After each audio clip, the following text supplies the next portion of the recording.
Hi, I'm This Ilaris. is a test For recording the to past 5 years, demonstrate my family has professional introduced me vocal as delivery. the one who fixes printers at board dinners, charity galas, even my own brother's engagement party. They've rewritten my life as a hobby, erased me from their stories, and handed my legacy to someone else. But what if I told you they also used my work to build a company now worth over $200 million? And for years, almost no one knew it had my name on it. What's worse than the silence is how carefully they made me believe I was lucky just to be in the room. But tonight, standing in this restaurant on a freezing January evening in Chicago, looking at a welcome banner that doesn't include my name, I'm about to stop being grateful for crumbs.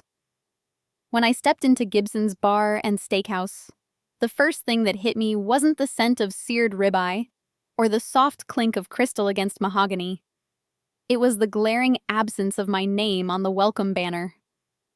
Happy 68th, Doctor. Tavian Evans. It read in deep gold serif font. Below it, hosted by Celine and Bran Evans. That was it. My name? Nowhere. I paused at the entrance, my black dress suddenly feeling too tailored, too intentional for a party where I apparently didn't merit a mention. A hostess smiled warmly and gestured toward the private dining area, oblivious to the small violence of that omission. Inside, the room buzzed with old money and professionally whitened smiles. Every seat was filled with someone who mattered in the Evans universe.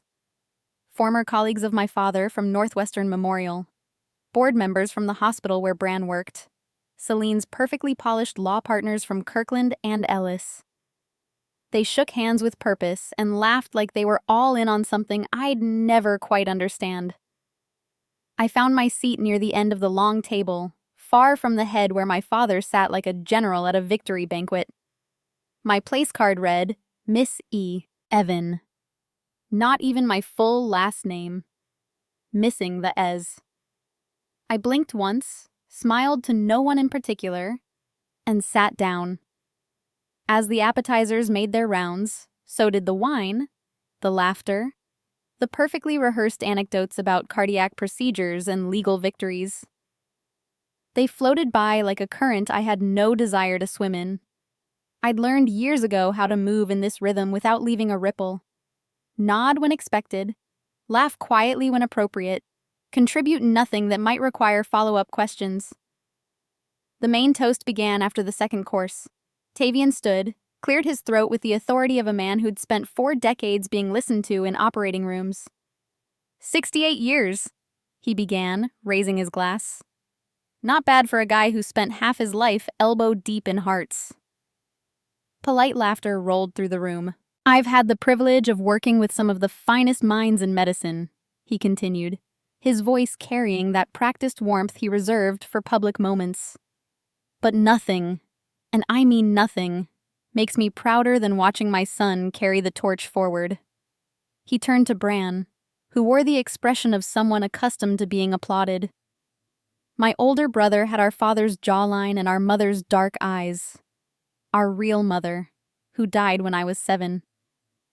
Bran looked every bit the heir apparent in his tailored navy suit. Your latest work on patient communication systems, Tavian said. It proves what I've always known. My name is You're Renata not just Martinez, following and this in is my the story of how I footsteps. learned that sometimes the You're people who gave widening you the life are the path. same ones who try to erase A it. wave of applause rolled down the table. Crystal clinked, heads nodded. I raised my glass, the smile on my lips barely touching my eyes. Actually, I started gently, setting down my fork. The recent MediSync data integrations that the hospital adopted. Let's not turn this into a tech seminar, honey. Tavian cut in smoothly, that smile never wavering. Laughter again. Awkward this time. I caught one guest, a woman I didn't recognize, wince slightly before quickly taking a sip of water. I nodded. Of course. It wasn't the first time my voice had been clipped mid-sentence like an overgrown hedge. It wouldn't be the last. But I'd learned not to give them the satisfaction of seeing the sting. After dessert, a chocolate torte Celine took credit for despite it coming from a bakery on Rush Street. My stepmother stood, still glowing from compliments about her incredible eye for presentation. "And let's not forget," she chirped, her blonde bob catching the light just so. "We'd be completely tech-blind without Alaris fixing the printer last week." The table erupted in laughter. "She practically disassembled it in the office hallway," someone added. I couldn't see who. "It's true," Celine beamed, looking directly at me with what she probably thought was affection. "She's our in-house IT genius, at least when the actual IT guy doesn't show up." More laughter, louder this time. I smiled, a still practiced smile, the kind you perfect when you realize you've been cast as comic relief in a story you were never asked to write. Across the table, I noticed her watching me. Ivy Harper, Brand's fiance of 6 months. She worked as CFO at Horizon Health Tech, a detail I'd only learned recently. Her dark eyes were fixed on me with an expression I couldn't quite decode. Not pity, something sharper, more analytical. She didn't laugh at the printer joke. She just watched. I excused myself from the table under the pretense of a phone call. In truth, I needed 30 seconds away from the spotlight that never pointed in my direction. The restroom was mercifully empty. I stood at the marble sink, fingers gripping the edge, and looked at myself in the mirror. 28 years old. A degree in computer science from Northwestern. A company that I'd co-founded that was currently in 127 hospitals across the Midwest. And somehow, I was still the printer girl. My phone buzzed in my clutch. I glanced down. From Horizon Health Tech. Legal subject, MediSync acquisition. Founder verification required. Time, 8:47 p.m. I didn't open it right away. I already knew what it said. Because 3 months ago in October, I'd made a choice. Not to react, not to confront, but to document, to prepare, and to let them dig their own hole deeper. The email was just confirmation that my plan was working. I smoothed my dress, reapplied lipstick I didn't need, and walked back to the table. The laughter hadn't changed. Same cadence, same rehearsed warmth. They were mid-story about one of Brand's med school anecdotes. I slid into my seat marked Miss E. Evan, and thought, they think I'm quiet because I have nothing to say. They're about to learn I've been quiet because I've been counting. I didn't sleep that night. Not because of the dinner. I'd survived dozens of those. But because I had work to do, and the kind of clarity that only comes at 2 a.m. when Chicago is finally quiet. Back in my Lincoln Park apartment, I kicked off my heels and went straight to my desk without bothering to change. My laptop glowed to life, and I pulled up the folder I'd been building for the past 8 weeks. MediSync. Origin documentation. Let me take you back. Because understanding what happened tonight requires understanding what happened 5 years ago. January 2021. I was 23. I'd just graduated from Northwestern with my CS degree. Still living at home because, as Tavian liked to remind me, why pay Chicago rent when we have a perfectly good house in Evanston? I was working as a junior developer at a health tech startup in the West Loop, barely making enough to justify moving out. But at night, I was building something else. MediSync started as a solution to a problem I'd witnessed during a hospital visit with my father. A patient's lab results got lost between departments. The attending physician didn't have access to what the radiologist had found. The nurse's notes weren't synced with the discharge planner. People were using 5 different systems that didn't talk to each other. And in the gaps between those systems, critical information disappeared.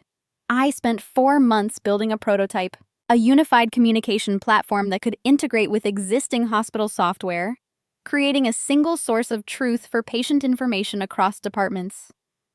Nothing fancy, just functional, elegant, and desperately needed. I showed it to Tavian first.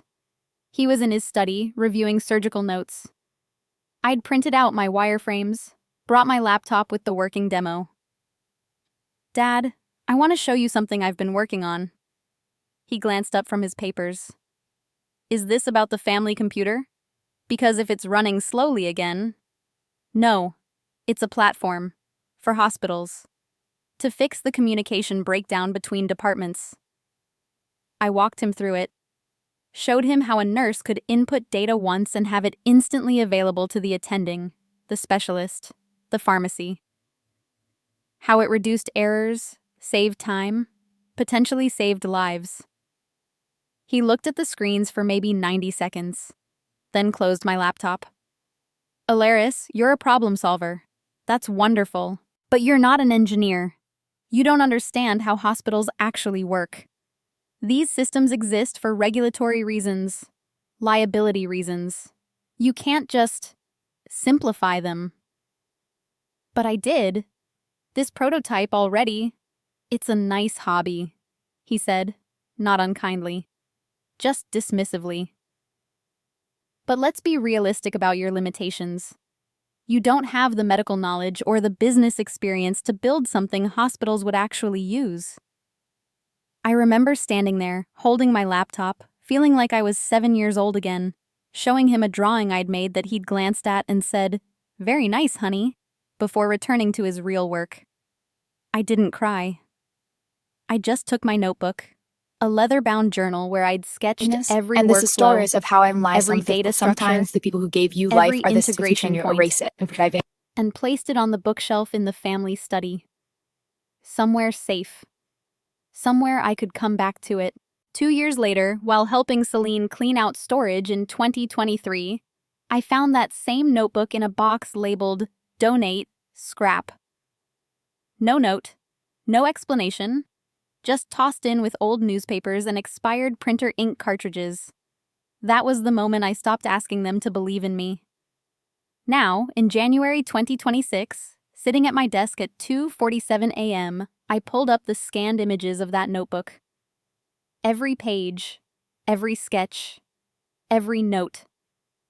All time-stamped with metadata showing they were created in 2020 to 2021. Next, I opened the patent database. Patent number US 2022 847392. Title: System and Method for Integrated Hospital Department Communication. Filed March 15, 2022. Filed by Evans Medical Innovations, LLC. Inventor: Bran Evans. Primary: Alaris Evans. Contributor. Contributor. I stared at that word. Not co-inventor. Not co-founder. Contributor. Like I'd suggested a font choice. The diagrams in the patent were my diagrams. The workflow architecture was my architecture. The integration logic was code I'd written. But the patent listed Bran as primary inventor. Here's what actually happened, and I only pieced this together in the last few months. March 2022. Bran asked me to help him prepare a presentation for the hospital's innovation committee. "Just clean up some slides," he said. "Make the technical stuff look good. You're the only one who can make this stuff make sense." I spent 2 nights rebuilding his entire demo. The interface was clunky. The logic was broken.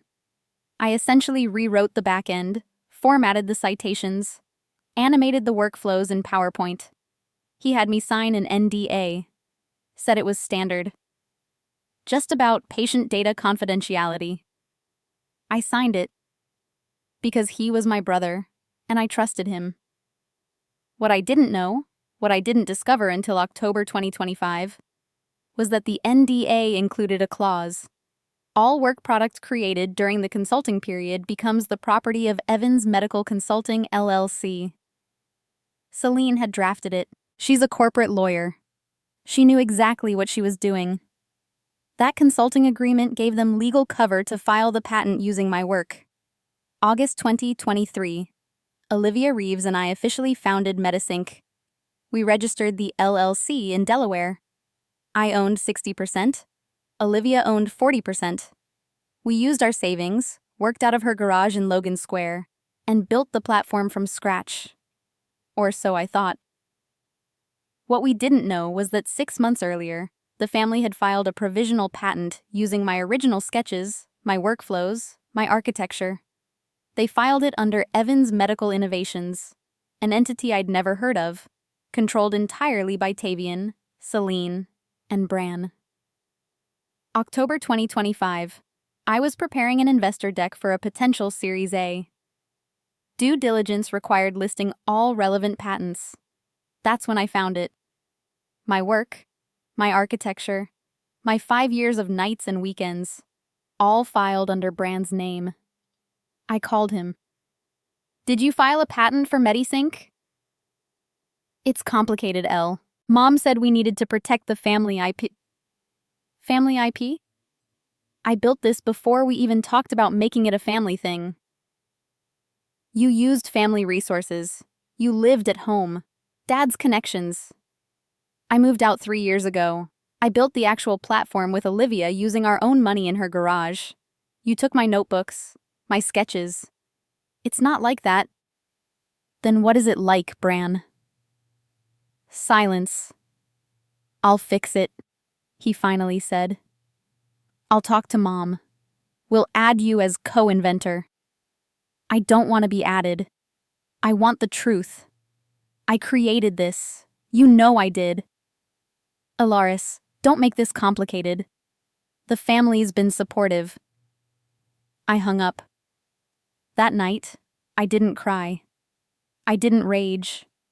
I opened my laptop and I started documenting everything. Every email, every Slack message, every GitHub commit, every single piece of evidence that proved MediSync was mine. And then I did something they never expected. I contacted their competitors. Specifically, I contacted Horizon Health Tech, the company where Ivy Harper, Bran's fiancé, worked as CFO. I sent a simple email to their business development team. I'm the co-founder of MediSync. I believe there may be interest in an acquisition conversation. 3 days later, Horizon Legal responded. We'd like to schedule preliminary discussions. I didn't tell my family. I didn't tell Bran. I let them continue believing I was the quiet sister who fixed printers and didn't understand business. Meanwhile, Horizon started their due diligence. And in due diligence, they'd discover the patent discrepancy. They'd find the LLC documents listing Olivia and me as founders. They'd see the GitHub repository with 6,847 commits from my account. And they'd ask questions. I wanted them to ask questions. I wanted those questions asked in rooms where my family couldn't control the narrative. Tonight's email, the one I received during the birthday dinner, was Horizon Legal's way of saying, we found the inconsistencies. We need you to explain them. I pulled up my response, already drafted. Dear Ms. Patterson, I'm the co-founder and primary technical architect of MediSync. I'm prepared to provide comprehensive documentation of my contributions, including original sketches and wireframes, 2020 to 2021, timestamped. GitHub commit history, 6,847 commits from 2023 to present. Email correspondence regarding the patent filing. Analysis of the NDA. I signed and its implications. I believe there are IP ownership questions that need resolution before any acquisition can proceed. I'm available to discuss at your convenience. Best regards, Alaris Evans, co-founder and CTO, MediSync LLC. My finger hovered over send. This wasn't anger. This was arithmetic. They'd erased me from dinner conversations, from family photos, from my own company. But they couldn't erase timestamps. They couldn't erase code commits. They couldn't erase the truth. I hit send at 3:14 a.m. Then I opened a new email to Olivia. It started. Tomorrow, I need you to pull every piece of documentation we have. The real work begins now. I finally changed out of my dress, but I didn't sleep. I sat by my window watching the city lights and thought, they've been writing me out of the story for 5 years. Tomorrow, I start writing them out of mine. The response from Horizon came faster than I expected. By 9 a.m. the next morning, while I was drinking coffee that had gone cold an hour ago, my phone rang. Ms. Evans, this is Rebecca Patterson from Horizon Legal. We'd like to schedule a meeting to discuss the ownership documentation. Would this week work? Yes. Thursday at 2? I'll be there. She paused. And Ms. Evans, come prepared. We take IP integrity very seriously. I smiled at my reflection in the window. So do I. But first, I had to get through Sunday dinner, because the Evans family had one sacred ritual. Every Sunday at 6 p.m., we gathered at the Evanston house for what Celine called maintaining family bonds, and what I'd started calling mandatory appearance theater. I almost canceled, but then I realized I needed to see them, not as victims or villains, but as data points. I needed to understand their playbook so I could dismantle it. The Evanston house looked exactly as it always did, pristine, imposing, more museum than home. Celine answered the door in cashmere and pearls, the kind of Sunday casual that cost more than most people's formal wear. Alaris, you're early. I was exactly on time, but in Celine's world, anything before 6:15 was suspiciously prompt. Traffic was light, I said, stepping inside. The dining room table was already set. Tavian sat at the head, reading the Tribune on his iPad. Bran was pouring wine, careful not to look at me directly. We hadn't spoken since our phone call 3 months ago. Wine? He offered, finally meeting my eyes. Sure. We made small talk while Celine brought out the roast. Weather, traffic, Tavian's upcoming conference in Miami. Safe topics, neutral ground. Then, over the main course, Celine dropped it casually, the way she dropped all significant information, like a breadcrumb she wanted you to follow. Bran told us about the hospital's interest in expanding Medisync, she said, cutting her meat with surgical precision. It sounds like there might be acquisition interest. I kept my face neutral. Really? From who? A few potential buyers. We're exploring options. She smiled. It's exciting. All those years of family innovation finally paying off. Family innovation. The phrase hung in the air like smoke. Remember when I started working on patient communication systems? Bran said, addressing Tavian but performing for the table. It was just this theory I had in residency. I never thought it would actually become something this big. I set down my fork carefully. What year did you start working on it? Bran hesitated. 2021, maybe? Early 2022? Interesting, I said, because I started sketching the architecture in 2020. Celine jumped in smoothly. Well, these ideas evolve organically in families. It's hard to say where one person's contribution ends and another's begins. No, I said quietly. It's actually very easy. There are timestamps, Git commits, documentation. The table went silent. Tavian cleared his throat. Alaris, no one's trying to diminish your contributions. Contributions? I looked at him. Dad, I created Medisync, not contributed. Created. You did some early technical work, Celine corrected, her lawyer voice emerging. But the business development, the hospital partnerships, the actual commercialization, that was a collaborative family effort. Using my code, my architecture, my 5 years of work. Bran shifted uncomfortably. We talked about this. The family entity was just about protecting the IP. From who? Me? From outside threats, Celine said. This is exactly why we needed clear ownership structure. Individual contributors can't see the bigger picture. Stop calling me a contributor. My voice didn't rise, didn't waver. I'm the founder. Olivia is the co-founder. You filed a patent using my work without my knowledge. That's not protection. That's theft. Celine's eyes flashed. For a second, I saw something raw beneath her polished exterior. You want to know about theft? Her voice was tight.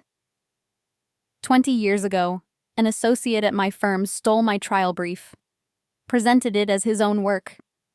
I watched him argue my case, using my research, my strategy, my words. And when the senior partners praised him, you know what they told me? Be grateful he acknowledged you in the footnotes. She set down her wine glass with a sharp click. I learned something that day, Alaris. You protect your work, or someone else will take credit for it. That's why I made sure this family's IP was properly secured. Because I wasn't going to let what happened to me happen to any of us. I stared at her, understanding clicking into place. So you became the thing you hated, I said softly. I became smart. You became the person who steals credit and calls it protection. Celine flinched, just barely, but I saw it. Tavian stood up. That's enough. Alaris, I think you should... Should what? Leave? Stay quiet? Fix the printer? I stood too. I've been quiet for 5 years. I'm done. Bran grabbed my arm as I headed for the door. Elle, wait. Please. I stopped, looked at his hand on my arm. You know it's my work, I said. You've always known. He dropped his hand. It's complicated. No, it's not. You took my notebooks, my sketches. You filed a patent with your name on it. The only complicated part is that you're too afraid of disappointing Dad to tell the truth. That's not fair. Fair? I almost laughed. Bran, I spent 2 years watching you present my work at conferences. I sat in the back of rooms while you got standing ovations for interface designs I coded at 2 a.m. I watched you accept innovation awards for a platform I built. And you know what the worst part was? He said nothing. I kept thinking maybe you'd eventually tell them. Maybe at some speech, some interview, you'd say, actually, my sister built this. But you never did. Because being Dad's success story mattered more than being honest. His jaw tightened. Dad only respects success. So you stole mine. We stood in the hallway, the dinner party frozen in the other room. I'm sorry, he whispered, but I can't undo it now. You're right, I said. You can't, but I can. I walked out into the January cold, got in my car, and drove back to Chicago. I didn't cry. I'd cried enough about this family. Instead, I called Olivia. It's time, I said when she picked up. Pull everything. Every document, every commit, every email. Horizon's legal team wants to meet Thursday. Are you sure you want to do this? I've never been more sure of anything. Okay, Olivia said. Let's burn it down. I thought about Noah, my 19-year-old cousin who was a sophomore at Northwestern studying computer science. He'd messaged me last week. Aunt Celine told me coding was just a hobby. Should I change majors? I'd told him no. Keep coding. Keep building. But if I didn't fight this, what message was I sending him? That genius doesn't matter if you're not the favorite? That your work belongs to whoever claims it first? This wasn't just about $200 million. It was about every young woman in STEM who'd been told to be grateful for scraps. Every person who'd been erased from their own story. I pulled into my parking garage and sat in the dark for a moment. Then I opened my laptop and sent one more email. To Aunt Vivian. Subject: Remember when you told me to document everything? I did, and now I need your help. She replied 3 minutes later. I'm coming over. Put on coffee. We have work to do. That night, Aunt Vivian, my father's older sister, 72 years old, retired from 40 years in aerospace engineering, sat at my kitchen table and said the words that changed everything. Your father erased me from project credits for 30 years. I stayed quiet because I thought that's what women did. We accommodated. We waited our turn. She looked at me hard. You're not me. You have documentation. You have proof. You have something I never had. What's that? Witnesses who'll tell the truth. She pulled out her phone. I kept every email where Tavian and Celine discussed the patent strategy. I was copied on them because I'm a family board member of Evans Medical Innovations. She showed me her screen. Email chains from 2021 and 2022. Celine writing, "We need to establish Bran as primary inventor to maintain family legacy continuity." Tavian responding, "What about Alaris's role?" Celine, "She's listed as contributor. That's acknowledgement without control." "Why didn't you say anything?" I asked. Vivian's voice was sad. "Because I thought they'd do right by you eventually. I thought my brother was better than our father." She shook her head. "I was wrong. He became exactly what he said he'd never be." She squeezed my hand. "But you don't have to. Tomorrow, we go to war. And this time, the truth has receipts." If you're listening from somewhere far away, drop your city in the comments so I can see how far this has traveled. And please, stay with me until the end. The charity gala was scheduled for the following Saturday, Evans Family Legacy Night, a fundraiser for Northwestern Memorial's new cardiac wing. Tavian was receiving the Lifetime Achievement in Medical Innovation Award.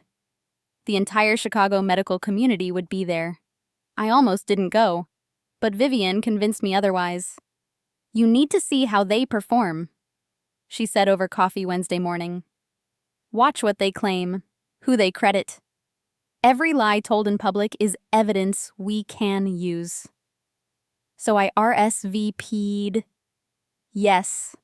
Bought a new dress, deep emerald green, the kind that made me feel like I was wearing armor. And on Saturday night, I walked into the Peninsula Hotel ballroom with my head high and my phone recording in my clutch. The room glittered with Chicago's medical elite. 300 guests in black tie, champagne flowing, silent auction tables lined with luxury packages. I found my seat, table 17 near the back, grouped with hospital administrators and junior staff, far from the family table up front where Tavian, Celine, and Bran held court. Ivy was there, I noticed, sitting beside Bran, her hand in his, smiling at something he'd said. She glanced up, caught my eye across the room, and something flickered in her expression. Recognition, maybe, or calculation. The program began after dinner. The MC, some board member whose name I didn't catch, went through the usual platitudes. Thank yous to donors. Acknowledgement of the hospital's mission. Then came the main event. And now, before we present this year's Lifetime Achievement Award, we have a special tribute. A look at the Evans family legacy of innovation in medicine. The lights dimmed. A screen descended behind the stage. The Evans legacy, 4 generations of healing, appeared in elegant script. My stomach tightened, but I didn't move. I pulled out my phone under the table and started recording. The slideshow began with sepia-toned photos of my great-grandfather, a country doctor in downstate Illinois. Then my grandfather, one of the first cardiac surgeons in Chicago. Then Tavian, young, confident, in surgical scrubs. Photo after photo of his career. Surgeries, awards, handshakes with hospital presidents. Then the screen shifted to modern day. The next generation, it proclaimed. Bran's medical school graduation. Bran at his white coat ceremony. Bran presenting at conferences. And then, Evans Medical Innovations, bringing healthcare into the digital age. A screenshot of MediSync's interface appeared. My interface. The patient handoff screen I'd designed, coded and refined over 2 years. The clean, intuitive layout that hospitals loved. The caption read, "Spearheaded by Dr. Bran Evans, integrating cutting-edge technology with compassionate care." Not one mention of me, not one photo. The slideshow continued. More shots of Bran with hospital administrators. A quote, "The future of medicine is communication, and the Evans family is leading the way."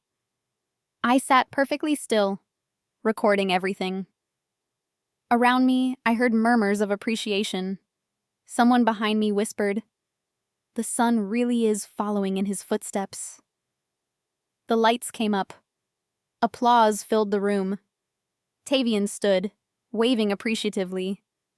Bran looked uncomfortable, but he smiled, shook hands with the people at his table. No one asked where I was. No one questioned why a family legacy presentation about medical innovation didn't include the person who'd actually built the innovation. It was as if I'd never existed. I felt something shift inside me then. Not anger. I'd passed anger months ago. This was colder, clearer. This was the moment I understood with absolute certainty that they hadn't just stolen my work. They'd erased me from family history. They were rewriting the past in real time, and everyone was applauding. A hand touched my shoulder. I looked up. Aunt Vivian stood behind me, her expression tight. "Did you get it?" I showed her my phone. The recording. She nodded once. "Good. Now let's go outside. I can't watch any more of this horse shit." We stepped into the hallway, the ballroom noise muffled behind us. Vivian's hands were shaking slightly, not from age, from rage. 40 years, she said quietly. I watched them do this to me for 40 years in aerospace. Vivian helped with the calculations. Vivian contributed to the design. Never Vivian engineered the solution, and I told myself it was just how things worked, that my time would come. She looked at me, her eyes fierce. It never came. You know why? Because I waited for permission to take credit for my own work. I waited for someone to recognize me instead of demanding recognition. What are you saying? I'm saying Thursday's meeting with Horizon. Don't just present your case. Don't just show documentation. She grabbed my arm, surprisingly strong. Burn it all down, Ilaris. Make it impossible for them to keep lying. Because if you don't, they'll keep doing this to the next woman, and the next, and the next. We stood in that hallway, the sounds of applause drifting through the doors as Tavian accepted his Lifetime Achievement Award for innovation built on my stolen work. I'm ready, I said. I've been ready. Back inside, I returned to my table just as the program wrapped up. As guests mingled during the reception, I found myself face to face with a man I vaguely recognized. Some distant cousin, Dean, who I only saw at weddings and funerals. Ilaris, good to see you. He was already tipsy, champagne loose in his hand. So, what are you up to these days? Still doing that? Computer stuff? I looked at him for a long moment. I'm the CEO and co-founder of MediSync, the company they just showed on screen. He blinked. This is a test recording to demonstrate professional vocal delivery. Bran presented my work. I built it. Dean laughed awkwardly, unsure if I was joking. Right. Well, good for you. Family teamwork, that's great. I didn't correct him again. I just walked away. Because in 2 days, I wouldn't need to correct anyone. The truth would do that for me.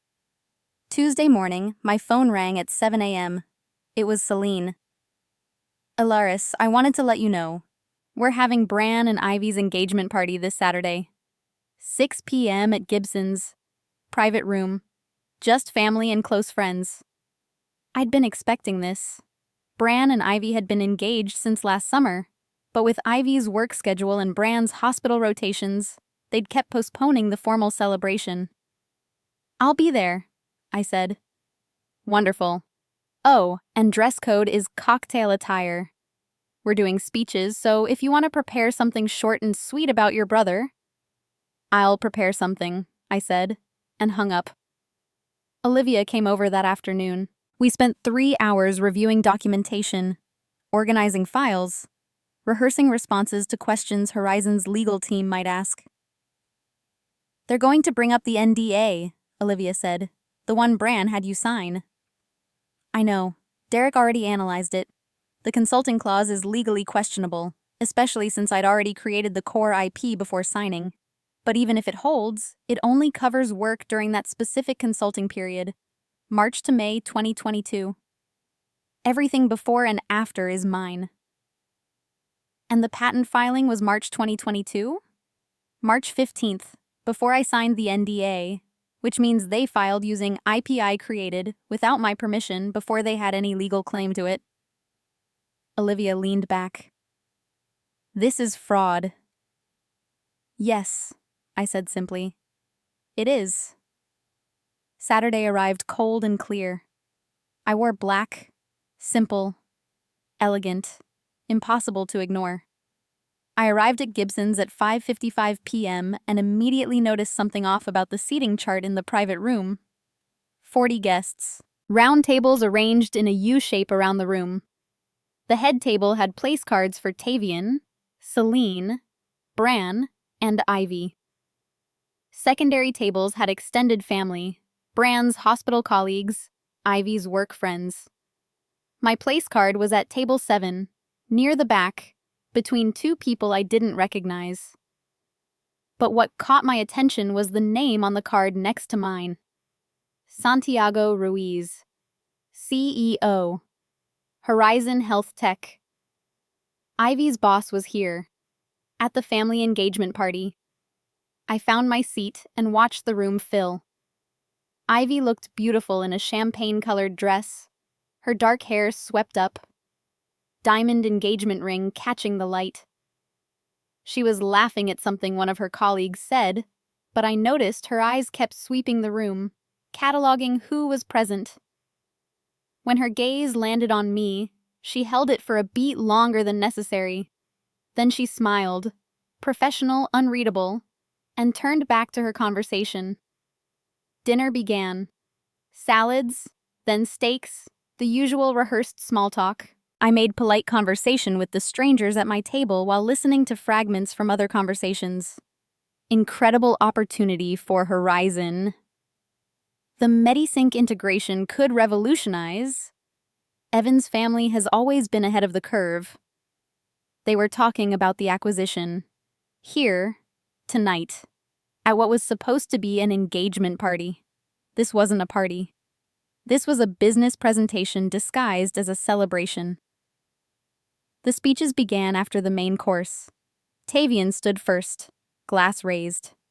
To my son and his brilliant bride-to-be, Bran, watching you grow into not just an exceptional physician, but an innovator has been the greatest joy of my life. And Ivy, we're honored to welcome someone of your caliber into our family. Applause. Smiles. Ivy nodded graciously. Then it was Bran's turn. He stood, cleared his throat, looked uncomfortable in a way I recognized, the way he always looked when he was about to claim credit he didn't deserve. Thank you all for being here. Ivy and I are incredibly grateful. He paused, found Ivy's hand. What's amazing about Ivy is that she saw the potential in MediSync from the beginning. She understood what we were trying to build, not just a product, but a fundamental reimagining of how hospitals communicate. We. He said we. The integration we've achieved, bringing real-time patient data across departments, it's something I conceptualized during residency. I saw how information got lost, how that cost lives, and I thought, there has to be a better way. My fingers tightened on my water glass. Every word was a lie built on a foundation of my stolen work.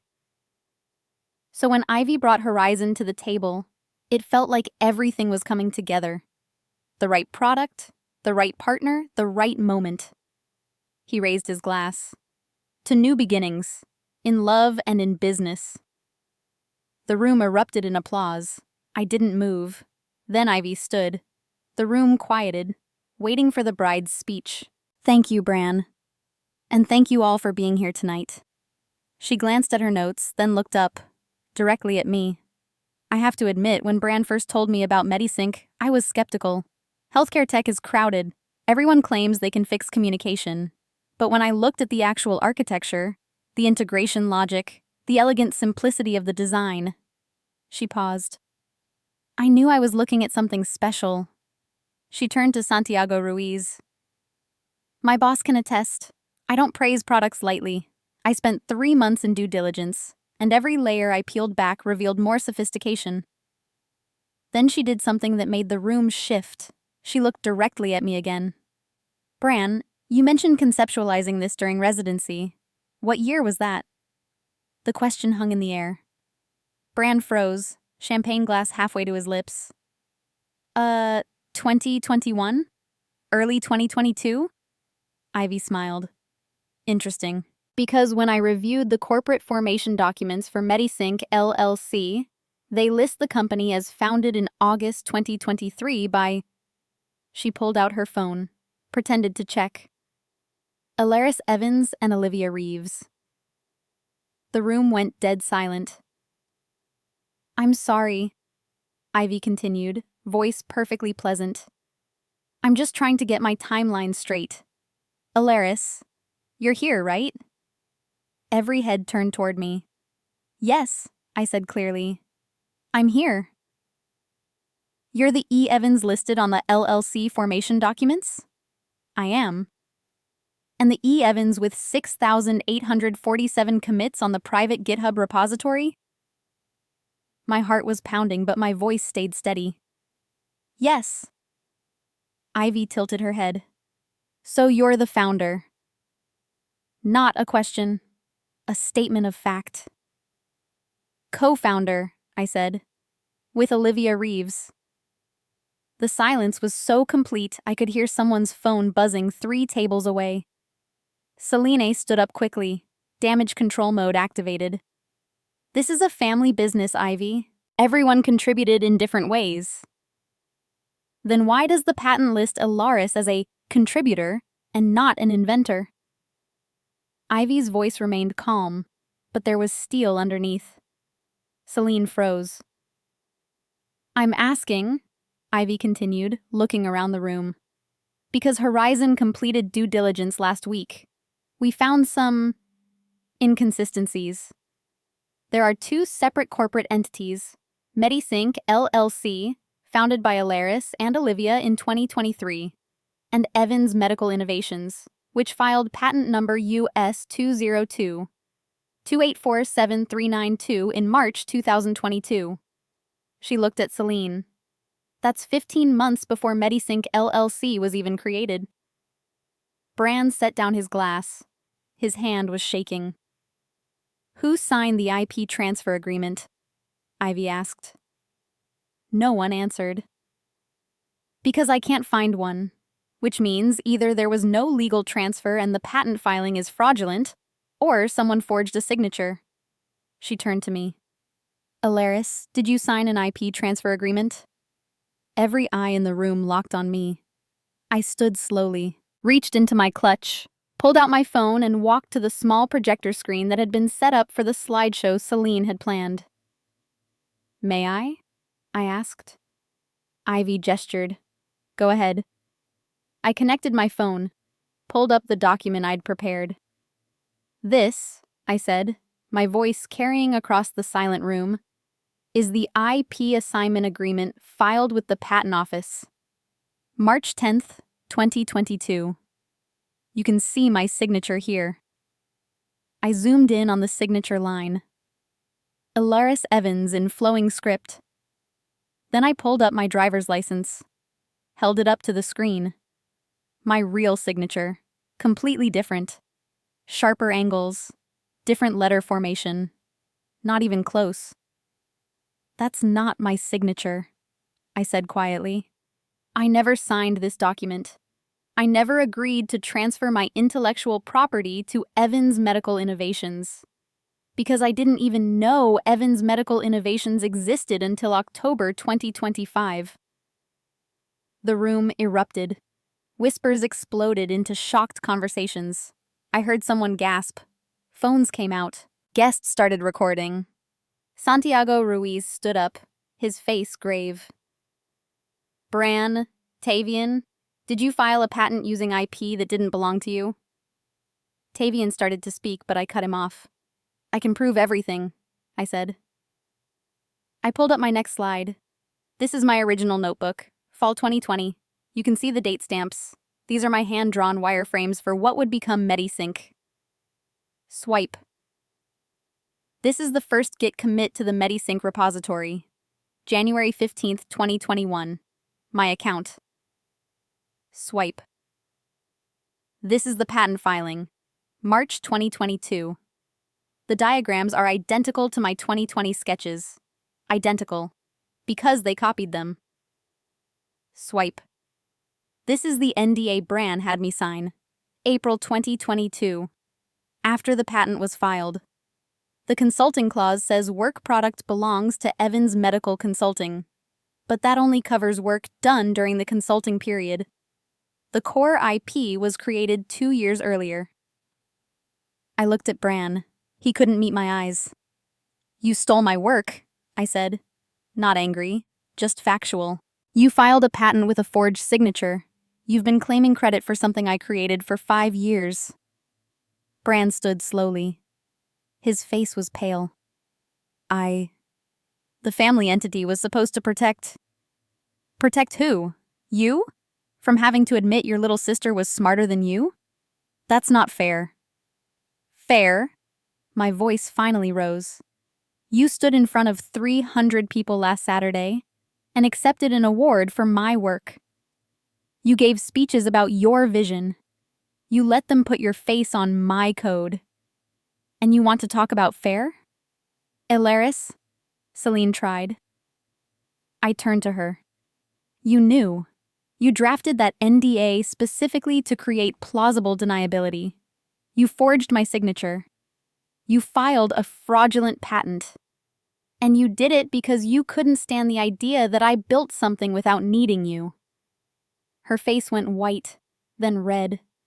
I was protecting this family's assets. By stealing from your own daughter? You're not my daughter.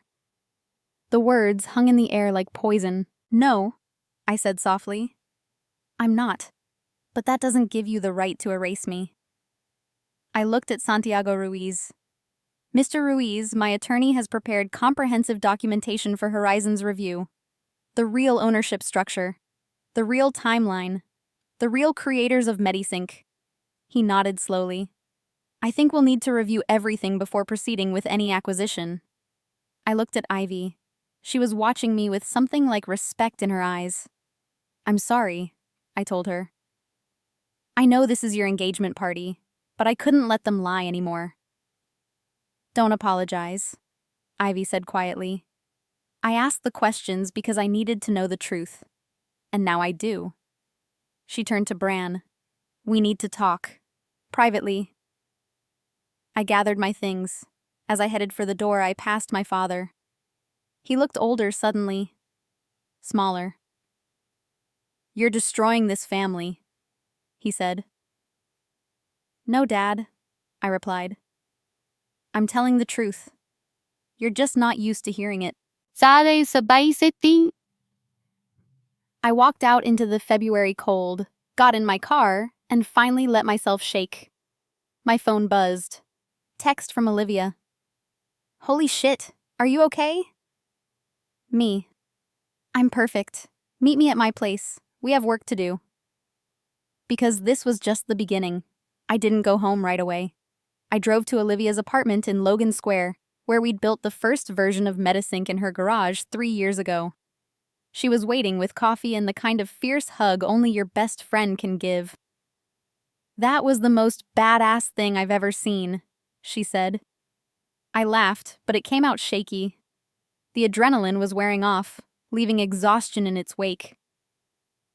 Ivy Harper is terrifying, I said. Did you see her face? She knew. She knew before tonight. Of course she did. She's a CFO. Due diligence is literally her job. Olivia pulled up her laptop. Speaking of which, check your email. I opened my phone. 3 new messages. From Rebecca Patterson, Horizon Legal. Subject, urgent. Documentation review. Requested.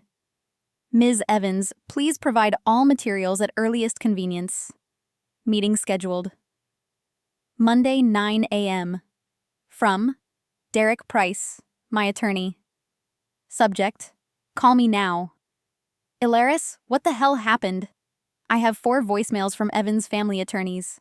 We need to talk strategy immediately. From Ivy Harper. Subject: no subject. I'm sorry you had to do that publicly, but thank you for telling the truth. Can we talk? I stared at that last one. Ivy wants to talk to me. Of course she does. She just found out her fiancé is either a liar or a coward. Probably both. My phone rang. Vivian. I'm watching the video, she said without preamble. Someone posted it to LinkedIn. It's already got 40,000 views. What? One of the guests recorded your presentation. It's going viral. Female founder exposes family IP theft. You're trending, kid. I felt sick. I didn't want it to be public like this. Too late. But Alaris? This is good. Public pressure means they can't bury it. The truth is out there now, and they can't put it back in the box. After we hung up, Olivia showed me her screen. The video was everywhere. Twitter, LinkedIn, TikTok. People were commenting, "This is why women leave STEM." How many female founders have been erased like this? The brother's face when she showed the forged signature. There were negative comments, too. Family drama shouldn't be aired publicly. She's destroying her brother's career over ego. This is why you don't mix business and family. But mostly, there was support. Thousands of comments from women who'd had their work stolen, their contributions minimized, their names left off projects they'd built. I read them until my eyes burned. By Sunday morning, the story had hit the mainstream press. Chicago Tribune ran it. Medical innovation family embroiled in IP dispute. TechCrunch picked it up. Medisync founder alleges patent fraud by family members. My phone wouldn't stop ringing. Reporters, colleagues, people I hadn't talked to in years. I turned it off and tried to sleep, but couldn't. Monday morning at 8:45 a.m., I walked into Horizon Health Tech's downtown offices with Derek Price beside me and a thumb drive containing every piece of documentation we'd compiled. Rebecca Patterson met us in the conference room. She was flanked by 2 other attorneys and Santiago Ruiz himself. "Ms. Evans," Santiago said. "Thank you for coming. Thank you for giving me the opportunity to present the facts." For the next 2 hours, we walked them through everything. My original notebooks from 2020 with dates and timestamps. The first Git commit, January 2021. Email exchanges with Bran where I explained technical concepts. The NDA with the suspicious consulting clause. The patent filing with the forged signature asterisk. Analysis from a handwriting expert confirming the signature wasn't mine. Asterisk. Screenshots of Slack conversations with Olivia planning the company. Asterisk. LLC formation documents asterisk. Every commit, every code review, every technical decision documented. Santiago asked pointed questions. Rebecca took extensive notes. They didn't interrupt, didn't make judgments, just absorb the information. When we finished, Santiago leaned back. "This is fraud," he said flatly. "If what you're saying is accurate, and your documentation is compelling, then Evans Medical Innovations filed a patent using stolen IP with a forged signature. That's not just civil liability, that's criminal." "I'm not interested in criminal charges," I said. Derek shot me a look, but I continued. "I want 3 things. 1. My name and Olivia's name recognized as the true founders and IP creators. 2. The fraudulent patent withdrawn or corrected. 3. Any acquisition discussions to happen with us, not with Evans Medical Innovations." "What about damages?" Rebecca asked. "I want my company back. The rest, we can discuss." Santiago nodded. "We'll need to conduct our own forensic review. But preliminarily, I believe you. Ivy had already flagged inconsistencies in the ownership structure. Your presentation Saturday just confirmed what she'd been investigating." Is that why she asked those questions at the party? Partly, but also... He smiled slightly. She's thorough. When she found discrepancies, she wanted to hear your explanation directly. She doesn't like being lied to, professionally or personally. How is she? I asked before I could stop myself. Angry, disappointed, but not surprised, I think. She told me yesterday that she'd suspected something was off for months. She just couldn't prove it. After the meeting, Derek and I walked to a coffee shop on Wacker Drive. They believe you, he said. But there's going to be a fight. Celine's attorneys will claim the family entity had legitimate ownership. They'll argue you lived at home, used family resources. I moved out in 2021. I built MediSync in Olivia's garage with our own savings. I know, but they'll twist it. They'll say the initial concepts were developed while you were living there, that family dinners where you discussed ideas constitute collaborative development. That's bullshit. It is, but it's bullshit they'll argue in court if we let this go that far. So, what do you recommend? Derek was quiet for a moment. Mediation. Push for a settlement where they withdraw the patent, assign all rights to you and Olivia, and publicly acknowledge the true ownership. In exchange, you don't file criminal complaints for forgery. And if they refuse, then we file everything. Criminal complaints for forgery and fraud. Civil suit for IP theft. We make this as public and painful as possible until they beg to settle. I sipped my coffee, thinking. Give them one chance, I said finally. One offer to do the right thing. If they refuse, we burn it all down. That afternoon, Derek sent a formal mediation proposal to Celine's attorneys. By evening, we had a response. Evan's family representatives agree to mediation. First session scheduled Wednesday, January 28th, 2026. I texted Olivia. They agreed to mediation. Game on. Her response? About damn time they started taking you seriously. But that night, alone in my apartment, I let myself feel the weight of what I'd done.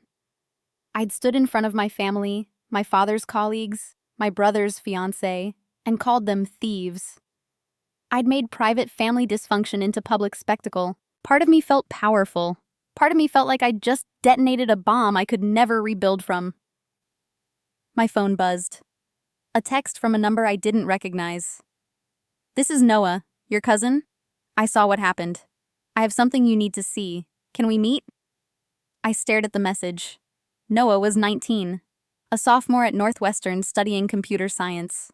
What could he possibly have? I texted back. Tomorrow, Starbucks on campus, 2 p.m. His response was immediate. Thank you. This is important. I should have come forward sooner. And suddenly I realized I wasn't the only person in this family who'd been watching, who'd been keeping records. Maybe I wasn't fighting this battle alone after all. The truth doesn't stay buried forever. Sometimes it just needs someone brave enough to dig it up. Stay with me. You won't believe what happens next. Boan Hoan Tuan Dung. Tôi xin lỗi về lỗi logic thời gian nghiêm trọng này. Để tôi viết lại part 3 với timeline chính xác. Tất cả diễn ra trong tháng 1 và đầu tháng 2 năm 2026.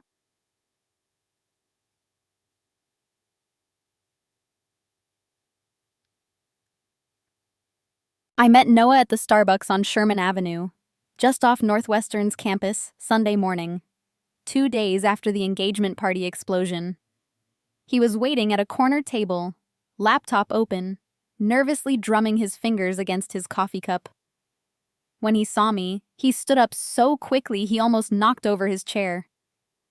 Cousin Alaris, thanks for meeting me. What do you have, Noah? He glanced around, then pulled his laptop closer. Last year, Uncle Tavian asked me to help with some code cleanup. He said it was for a hospital presentation. I didn't think much of it. I was just a freshman, and I was excited he was asking me to help with real professional work. He opened a folder on his desktop. But when I got the files, something felt off. The code was really sophisticated, way beyond what I expected from a hospital demo. And the comments in the code, they had your initials. E.E. Ilaris Evans. My heart started pounding. You have the files? I kept backups of everything. It's a habit. My CS professor drilled it into us. Always version control, always backup. He turned the screen toward me. Look at the metadata. I leaned in. The files showed creation dates from 2021 and 2022. The file path included my old laptop's name, Ilaris MacBook Pro. The author properties listed Ilaris Evans. This is the core Medisync codebase, I whispered, from before I even officially founded the company with Olivia. I know. When I saw the video from Saturday night, everything clicked. Uncle Tavian gave me your code and told me it was his project. He had me refactor some functions, update the UI elements. I was helping him steal your work, and I didn't even know it. Noah's voice cracked slightly. I'm so sorry. If I'd known. You were 18. You trusted him. That's not on you. I looked at him carefully. Why are you showing me this now? Because Aunt Vivian called me Saturday night. She told me what's been happening, how they've been erasing you, and she said... He swallowed hard. She said if I stayed quiet, I'd be complicit. That silence isn't neutral. She's right. I have something else, too. He pulled up an email chain. Last month, Aunt Celine sent me an NDA. She said Uncle Tavian wanted me to join the Evans Medical Innovations board as a junior member. Great experience for your resume, she said. But when I read the NDA, it had this clause about assigning all IP created during my involvement to the company, even personal projects. She was trying to trap you the same way she trapped me. I didn't sign it. I told her I wanted to have a lawyer review it first, and she got really pushy. Said it was just standard family business procedure. But it didn't feel right. He looked at me directly. I want to help. Whatever you need, testimony, evidence, documentation, I'll do it. I reached across the table and squeezed his hand. Thank you. But Noah, you understand what this means? If you testify against them, the family will... I know. Aunt Celine already called me 3 times since Saturday. She told me to be smart about where my loyalties lie. That the family takes care of its own, but only if we stick together. He straightened his shoulders. But your family too. And what they did to you, that's not loyalty. That's theft. Have you told your parents? My mom is Aunt Vivian. She's the one who told me to call you. I blinked. Vivian is your mother? Yeah. She had me late. She was 47. I'm her only kid. She never talks about it, but I know the aerospace guys treated her like garbage, took credit for her work, paid her less, promoted men over her. She stayed quiet because that's what women did back then. His voice was fierce. But she doesn't want me to make the same mistakes. And she doesn't want you to suffer like she did. Vivian had a son who she'd raised to value truth over comfort. A son who was willing to stand up to the most powerful people in his family because it was right. Okay, I said. Derek, my attorney, is preparing for the Horizon meeting tomorrow. If you're willing, I'd like you there. Your testimony about the code files, the timestamps, the pressure to sign the NDA, it's evidence that this was a pattern, not a mistake. I'll be there. Monday morning, January 26th, 2026. I walked into Horizon Health Tech's downtown offices at 8:45 a.m. with Derek Price beside me, Olivia on my other side, and a thumb drive containing every piece of documentation we'd compiled. Rebecca Patterson met us in the conference room. She was flanked by 2 other attorneys and Santiago Ruiz himself. And sitting at the far end of the table, Ivy Harper. Ms. Evans, Santiago said, thank you for coming. Thank you for giving me the opportunity to present the facts. Before we begin, Ivy said, her voice professional but not cold, I want to be clear about my position here. I've recused myself from the personal aspects of this situation. But as CFO, I have a fiduciary duty to ensure Horizon understands exactly what we're acquiring and from whom. I nodded. I understand. For the next 2 hours, we walked them through everything. My original notebooks from 2020, with dates and timestamps. The first Git commit, January 2021. Email exchanges with Bran where I explained technical concepts. The NDA with the suspicious consulting clause. The patent filing with the forged signature. Analysis from a handwriting expert confirming the signature wasn't mine. Screenshots of Slack conversations with Olivia planning the company asterisk LLC formation documents. Asterisk. Every commit, every code review, every technical decision documented. Then Noah arrived. I'd asked him to come at 10 a.m. after we'd laid the foundation. "This is my cousin, Noah Evans," I said. "He has corroborating evidence." Noah opened his laptop, his hands steady despite the magnitude of what he was about to do. "Last year, my uncle Tavian Evans asked me to work on some code," Noah began. "He told me it was for a hospital presentation, but when I examined the files..." He showed them the screen. The metadata shows these files were created on Alaris's laptop between 2021 and 2022. The code comments have her initials. The original file paths reference her personal directory structure. He pulled up email exchanges. "Uncle Tavian sent me these files and asked me to clean them up and modernize the UI. I didn't know I was refactoring stolen code. I thought I was helping with legitimate family business."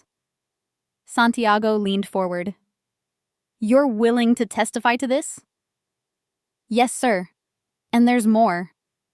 Noah showed them the NDA Selene had sent.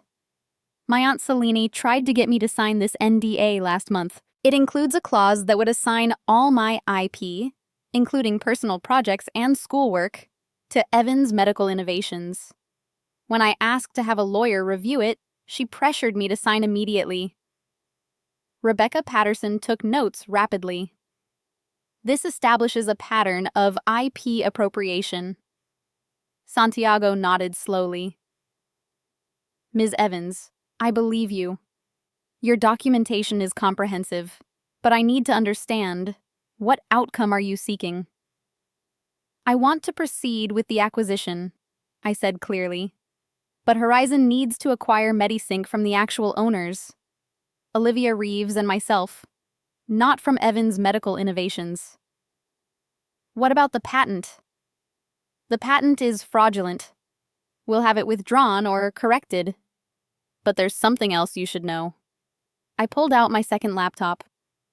Olivia smiled. "While dealing with all of this," I said, "Olivia and I built Medisync 2.0, completely new codebase. No shared IP with the disputed patent. Better architecture, more features, already tested at 2 pilot hospitals." I showed them the demo. Santiago's eyes widened. "You built an entirely new platform?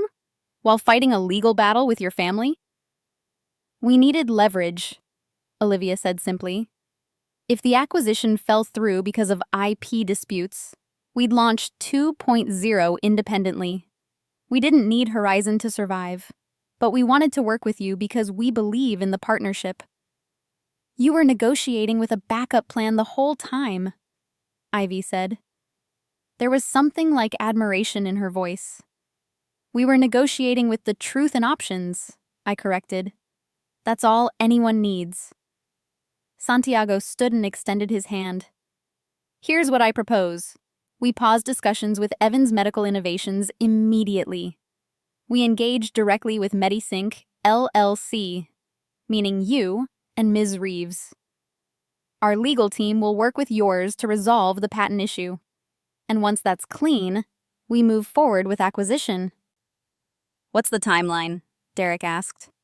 2 weeks. We'll need the patent situation resolved, the LLC ownership confirmed, and all legal claims settled. Can you do that?" I looked at Derek. He nodded. "We can do that, I said. As we packed up, Ivy caught me in the hallway. Alaris, I need to say something. Okay. I'm sorry. I knew something was off for months.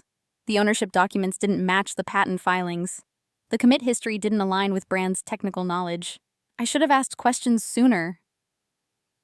You asked them Saturday night when it mattered. I asked them because I was angry. I'd been lied to. She looked down. I ended things with Bran yesterday. I can't build a life with someone who lies that easily, even if he's trying to change. I'm sorry. Don't be. You did me a favor. I'd rather know now than 5 years into a marriage. She met my eyes. For what it's worth, I think you're brilliant. What you built, both the technology and the case against your family, it's remarkable. Thank you. And Alaris? Make them pay. Not with criminal charges necessarily, but make them acknowledge what they did. Publicly. Some of us are watching, and we need to see that there are consequences for this kind of theft. I nodded. There will be. Derek moved fast. By Wednesday, January 28th, we had a mediation scheduled. The law offices of Morrison and Forster. Conference room with views of the frozen Chicago River. On one side of the table, me, Olivia, Derek, Vivian, and Noah. On the other side, Tavian, Celine, Bran, and 2 attorneys from Celine's firm. The mediator, Judith Reardon, sat at the head of the table. Let's begin, she said. Ms. Evans, please present your position. Derek stood. For 90 minutes, he walked through the evidence.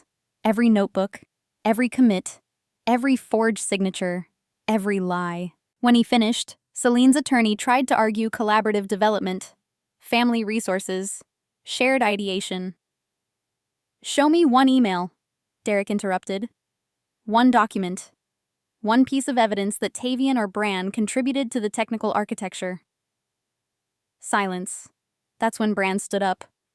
Stop, he said. His voice was shaking. Just stop. Everyone turned to him. Mom, they have everything. Every commit, every timestamp, every file. We can't win this. And more importantly, he looked at me. We shouldn't, because Alaris is telling the truth. Bran, Tavian started. No, Dad. I'm done. Bran's hands were trembling. I stood on stages and accepted awards for work I didn't do. I gave interviews about my vision when it was Alaris's vision. I let everyone believe I was the genius behind Medisync because it was easier than admitting my little sister was smarter than me. He turned to the mediator. I'll sign whatever affidavit they need. I'll testify under oath. I'll publicly correct every speech, every interview where I took credit for Alaris's work. And I'll resign from Evans Medical Innovations. You'll destroy your career, Tavian said. My career was built on her stolen work, so it was never really mine anyway. Bran looked at me, tears in his eyes. I'm sorry, Elle. I'm so goddamn sorry. Celine was crying now, her perfect composure shattered. I was trying to protect us. I thought if we didn't control the IP, someone else would steal it from you. So you stole it first? I said quietly. You became the exact thing you hated. I never meant to hurt you. But you did. You erased me. You forged my signature. You made me invisible in my own story. The room fell silent. Vivian spoke for the first time. Celine, I spent 40 years being erased in aerospace. I stayed quiet because I thought that's what women did. And it cost me everything. Recognition, promotions, my legacy. I won't let you do that to Alaris. She looked at Tavian. And you did to your daughter what our father did to me. You only saw the child who fit your vision of success. You're better than that, Tavian. Or you should be. My father's face crumpled. He looked older suddenly, diminished. After another hour of negotiation, we had terms. 1. Evans Medical Innovations dissolves within 30 days. 2. The fraudulent patent is withdrawn immediately. 3. New patent filed listing Alaris Evans and Olivia Reeves as sole inventors. 4. Brand signs sworn affidavit detailing the true origins of Medisync. 5. Public statement issued by all 3 family members acknowledging the truth. 6. No criminal charges filed. We signed at 4:47 p.m. on Wednesday, January 28, 2026. The public statement went out Friday morning, January 30th. Evans family statement regarding Medisync. The Evans family wishes to clarify the origins and ownership of Medisync, a healthcare communication platform currently in use at over 125 hospitals nationwide. Medisync was created by Alaris Evans and Olivia Reeves. They are the founders, primary architects, and rightful owners of all related intellectual property. Previous public statements and patent filings incorrectly attributed primary inventorship to other family members. This was an error that we deeply regret. We apologize to Ms. Evans and Ms. Reeves for any confusion or misrepresentation. Signed, Tavian Evans, M.D. Celine Evans, J.D. Bran Evans, M.D. By noon, it was everywhere. LinkedIn, Twitter, TechCrunch, Chicago Tribune. The comments were brutal. They call it an error. It was fraud. How many other women have been erased like this? The brother stole his sister's work and got awards for it. Disgusting. But there were supportive voices too. Thank you for speaking up. Every woman in STEM has lived this. Documentation saved her. This is why you save everything. That evening, my phone rang. Tavian. I almost didn't answer, but something made me pick up. Alaris. His voice was hoarse. Can we talk? Please, just you and me. Why? Because I need you to understand. I need to try to explain. I sighed. 1 hour, Gibson's, tomorrow at 6, and I'm paying for my own meal. Okay. Thank you.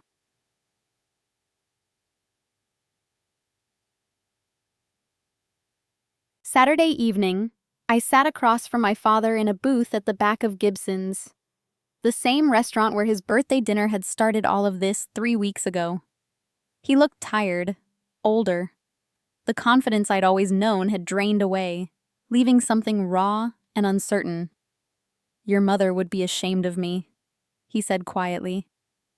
I blinked. He never talked about my real mother. She was a mathematician, he continued. Brilliant. She could see patterns in chaos, find elegant solutions to impossible problems. She used to tell me, the math doesn't lie, Tavian. It just is. I didn't know that about her. I don't talk about her because it hurts too much. She died and I failed her. Failed you. He looked at his hands. When you showed me that first prototype in 2021, I saw your mother in you. The same brilliance, the same clarity. And it terrified me. Why? Because I'd spent 30 years being the genius in the family. The cardiac surgeon who saved lives. The innovator. And here was my 23-year-old daughter, casually building something that could change healthcare. He laughed bitterly. My ego couldn't handle it.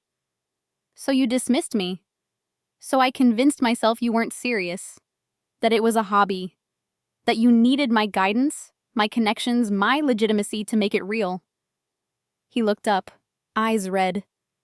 And when Bran started presenting your work, I told myself it was family collaboration, that we were all contributing. Even when you knew the truth. Especially then, because admitting you'd done it alone meant admitting I'd been wrong about you. Wrong about what women could do. Wrong about everything my father taught me about who matters and who doesn't. I sat back. Grandpa was like that? Worse. He told Vivian she was wasting her time in engineering. That she should be a secretary, maybe a teacher. She proved him wrong, but he never acknowledged it. Never said he was proud. He died still believing women couldn't do real technical work. Tavian's voice broke, and I became him. I became the father who couldn't see his daughter's brilliance because it challenged everything I believed about my own importance. I needed you to see me, I said softly. Not as potential, not as promising, as already brilliant, already accomplished. I know, and I failed, and I'm sorrier than I know how to express. We sat in silence for a moment. I don't forgive you, I said finally. Not yet. Maybe not for a long time. I understand. But I want to try to understand you. I want to believe you can change. I'm trying. I've started therapy. I've stepped back from the Innovation Council at the hospital. I'm trying to be the father you deserve to have. That's good. Keep trying. Will you tell me about your work sometimes? Not as your father looking for credit, just as someone who wants to know his daughter. I thought about it. Maybe, if you can actually listen. If you can ask questions without trying to take over or fix or claim ownership. I can try. Then we'll try. It wasn't forgiveness. It wasn't healing. But it was honest. And sometimes, that's where you have to start. Monday, February 2nd, 2026. Olivia and I sat in Horizon's conference room with Santiago Ruiz. The IP is clean, he said. The fraudulent patent has been withdrawn. The new filing lists you both as sole inventors. Evan's Medical Innovations is dissolving, so let's talk deal terms. We're listening, Olivia said. $215 million. You retain positions as Chief Innovation Officer and CTO. 3-year retention agreements. Board seats. Olivia and I had talked about this for hours, calculated our shares, discussed our futures. We accept, I said, with one condition. Which is?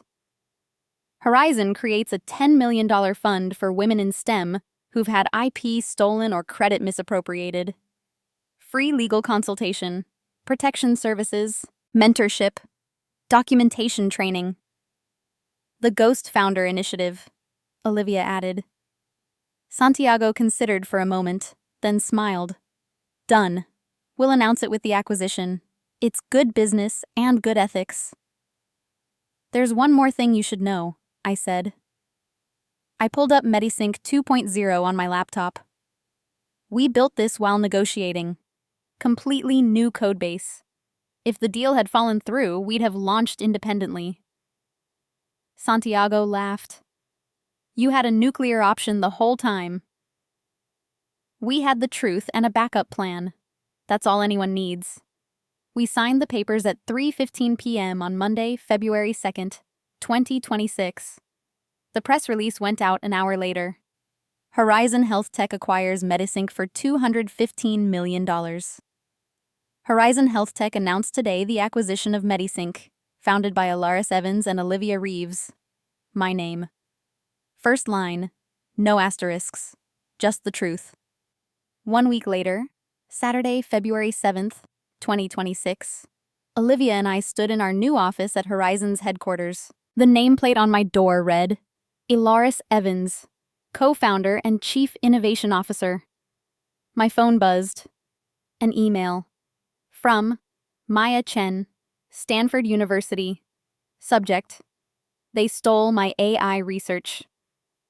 Ms. Evans, I'm a PhD candidate.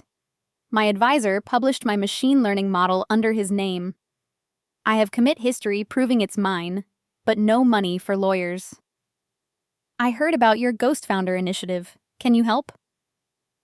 I smiled and typed, Maya, yes, we can help. Our legal team will contact you Monday. And Maya, document everything. Timestamps matter. Code commits matter. The truth has power when it has proof. You're not alone. Alaris. I sent it and looked out at the Chicago skyline. Lake Michigan was frozen, the city bundled against February cold. For 5 years, I'd measured my worth by whether my family saw me, whether they acknowledged my brilliance, whether they included my name. But I'd learned, validation doesn't come from the people who tried to erase you. It comes from the work, from the lives you change, from the 19-year-old girl who emails saying, "I saw your story and decided not to quit." My family didn't make me. Their erasure didn't break me. I built myself with Olivia, Vivian, Noah, and people who chose to see me. Tavian and I were trying. Slowly, carefully. He'd called yesterday just to ask how I was doing. Actually listened to the answer. Bran had texted, "Lost my innovation grant. Hospital is investigating. But I'm seeing a therapist, trying to figure out who I am without Dad's approval. Thank you for not pressing charges." I'd replied, "Figure yourself out. Then maybe we can be siblings again." Celine hadn't contacted me. Maybe she never would. Maybe that was okay. Forgiveness, I'd learned, wasn't required for moving forward. Olivia came into my office. "Ready for Monday? First day as official Horizon leadership? Ready to change the world." That's my co-founder. We clinked coffee mugs. A toast to the future we'd built despite everything. My phone buzzed again. This time a text from Noah. "Just declared my major officially. Computer science." The advisor asked if I was related to Dr. Tavian Evans. I said yes, but I'm building my own legacy. Learned that from my cousin. I smiled. This wasn't an ending. This was the beginning of something bigger than revenge, bigger than vindication. This was the beginning of making sure no woman ever had to fight this battle alone. Thank you for staying with me until the end. This story happened in real time, from a birthday dinner in January to an acquisition in early February. 28 days that changed everything. If this resonated with you, if you've ever been erased, dismissed, or told your work wasn't yours, I want you to know, you're not alone.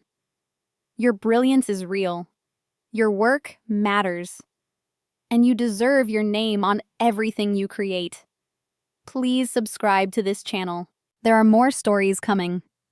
Stories of women who refused to stay silent, who documented everything, who fought back with truth and won. Drop a comment. Have you ever had to fight for recognition of your own work? What happened? How did you survive it? I want to hear from you. And remember, the truth doesn't need permission. It just needs proof. Document everything. Build anyway. And never, ever let anyone erase your name from your own story. See you in the next one.